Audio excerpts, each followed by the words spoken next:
நீங்கள் ஒன்றுக்கும் கவலைப்படாமல். கவலைப்படாதீங்க அப்படின்னு சொல்றோம்ல, கவலைப்படாதீங்கன்றோம்ல. ஆனா வேதம் நமக்கு ஜீவனுள்ள வார்த்தை நம்மை பார்த்து சொல்ல, நீங்க ஒன்றுக்குன்னா அதுல எல்லாமே அடக்கம். நீங்க எதற்கும் கவலைப்படாதீங்க. உங்க வியாதிகளை குறித்தோ, உங்க பிள்ளைகளை குறித்தோ, உங்க எதிர்காலத்தை குறித்தோ, உங்கள் வீட்டை குறித்தோ, எதுக்கெல்லாம் நீங்க கவலைப்படுறீங்களோ எதை குறித்தும் ஒன்றுக்கும் நீங்க கவலைப்படாதீங்க. கவலைப்படாமல்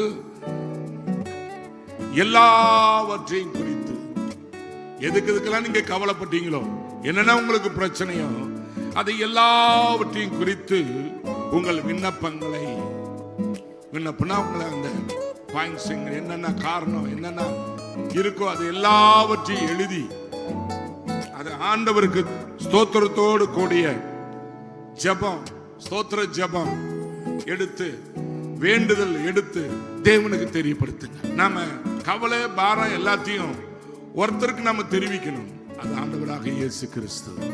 ஆமென். அவருக்கு தெரிஞ்சா போதும்.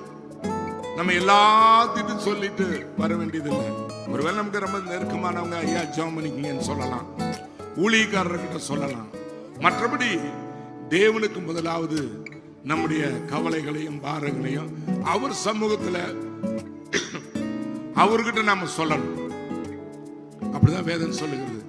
எப்படி ஸ்தோத்திரத்தோடு கூட ஜெபம், ஸ்தோத்திரம், நம்முடைய விண்ணப்பம் அவர்கிட்ட போய் எட்டணும், அவர்கிட்ட சொல்லணும்.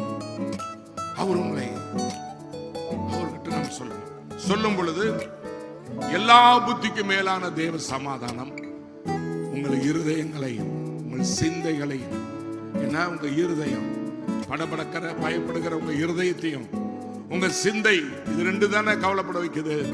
சிந்தையும் கிறிஸ்து இயேசுக்குள்ளார காத்துக்கொள்ளும். கிறிஸ்து உங்களை காத்துக்கொள்வார். ஹல்லேலூயா.